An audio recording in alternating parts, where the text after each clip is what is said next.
नमस्कार, मेरा नाम ज्ञानेश्वर है और आपने देखना शुरू किया है लाइव सिटीज। देखिए, रात के 8 बजे हैं और फिर से इस वीडियो में हम बात कर रहे हैं मुकेश सहनी की, मतलब विकासशील इंसान पार्टी की, क्योंकि महागठबंधन में महातनाव चल रहा है और मुकेश सहनी बाहर हो ही गए थे या अब तक कह सकते हैं बाहर ही हैं।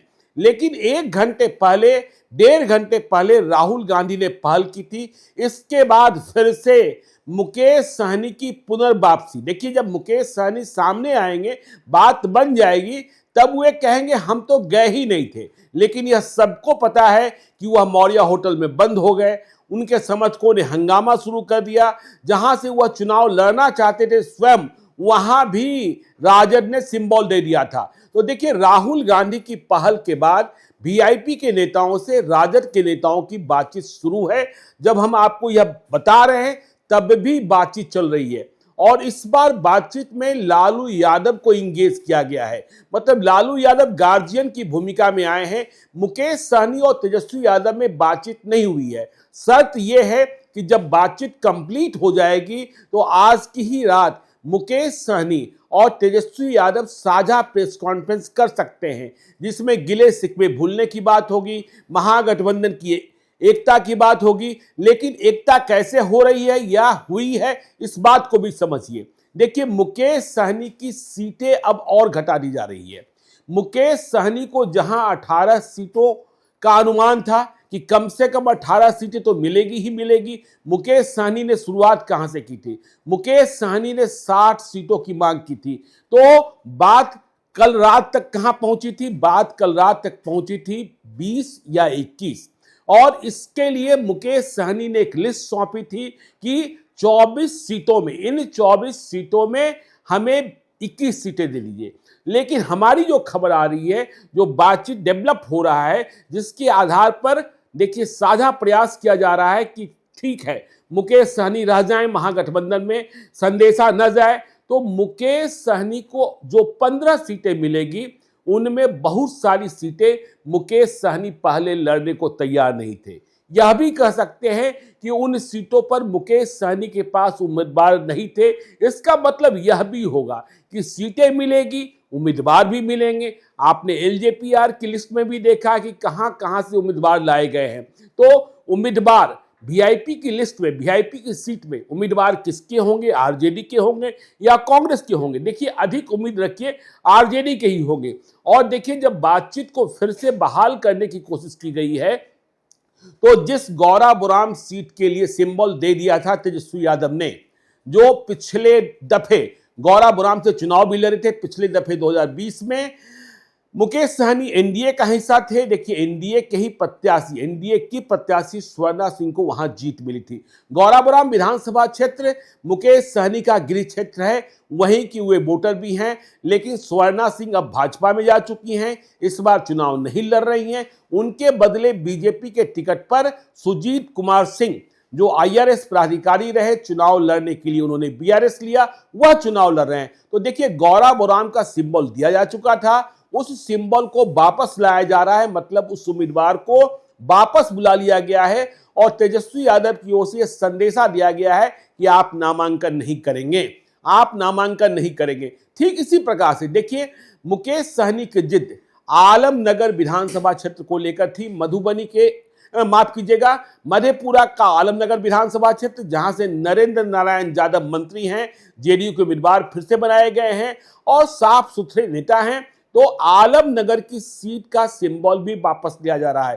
तो खबर ये आ रही है कि ये दोनों सीटें मुकेश सहनी को मिल जाएगी। कुछ और सीटें मिल सकती है, जैसे दरभंगा सदर की सीट मिल सकती है। कहा जाता है कि वहां उमेश सहनी को लड़ाना चाहते हैं मुकेश सहनी चुनाव, या फिर कोई और उम्मीदवार होगा, या मुकेश सहनी जानेंगे।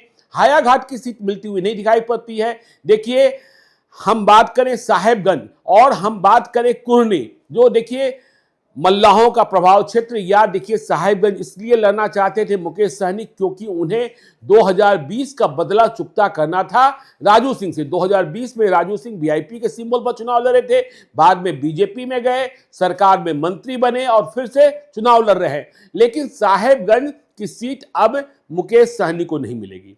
वहां पृथ्वीनाथ राय को राजद सिंबल दे चुका है। ठीक इसी प्रकार से कुर्नी की सीट अब फिर से यदि मुकेश सहनी रह भी जाते हैं तो उन्हें नहीं मिलेगी। नालंदा जिले की कोई एक सीट उनको मिल सकती है या उनके मन माफिक उम्मीदवार दिया जा सकता है। यह सीट हरनौत भी हो सकती है। अब हरनौत में किसी बिंद को लड़ाते हैं मुकेश सहनी या फिर किसी और को उम्मीदवार बनाते हैं, क्योंकि वहां उनके पास कई उम्मीदवार थे। तो ये सारे डेवलपमेंट चल रहे हैं और कहा जा रहा है कि रात 10 बजे के पहले इस डील को फाइनल लॉक किया जाना है या इस डील को खत्म किया जाना है। लालू यादव इंगेज हुए, दिल्ली भी खबर ले रहा है। कृष्णा अलावरू भी पटना में ही हैं, जो कांग्रेस के प्रभारी हैं राजेश राम। देखिए कृष्णा अलावरू, राजेश राम, ये सारे इंगेज हैं सिंबल बांटने में। और देखिए लड़ाई कहां से शुरू हुई थी, क्योंकि कांग्रेस के खाते की 8 सीटें वीआईपी को दी जानी थी, जिन सीटों पर वीआईपी का दावा था। तो कांग्रेस ने कहा कि हमने वो सीटें दे दी है, तेजस्वी यादव को बता दिया है, क्योंकि तेजस्वी यादव ही बिहार में महागठबंधन के कोऑर्डिनेशन कमेटी के चेयरमैन हैं। और मुकेश सहनी, देखिए मुकेश सहनी तो वैसे नेता वीआईपी के, कांग्रेस पार्टी भले कहती रही कि हमें मुख्यमंत्री के रूप में तेजस्वी यादव का नाम घोषित करने में परहेज है, लेकिन मुकेश सहनी लगातार कहते रहे कि महागठबंधन के चेहरा तेजस्वी यादव ही हैं, वे ही मुख्यमंत्री पद की शपथ लेंगे और मैं बिहार का डिप्टी सीएम बनूंगा। तो लड़ाई को देखिए अब इस रात को, आज की रात को, क्योंकि यदि मुकेश सहनी को गौराबोराम से चुनाव लड़ना है या उनकी पत्नी को लड़ना है तो उन्हें नामांकन का पर्चा भी दाखिल करना होगा। अब देखिए बताने के लिए यह बात भी कही जा सकती है कि बदले में जो कटौतियां हो रही, जो सीटें कम हो रही हैं, कि महागठबंधन मुकेश सहनी की पार्टी को आगे आने वाले बिहार विधान परिषद के चुनाव में 1 या 2 सीटें दे सकती है। देखिए ऐसा ही समझौता उपेंद्र कुशवाहा के साथ किया गया। दिलीप जायसवाल ने कमिटमेंट किया, मीडिया के सामने बात कही।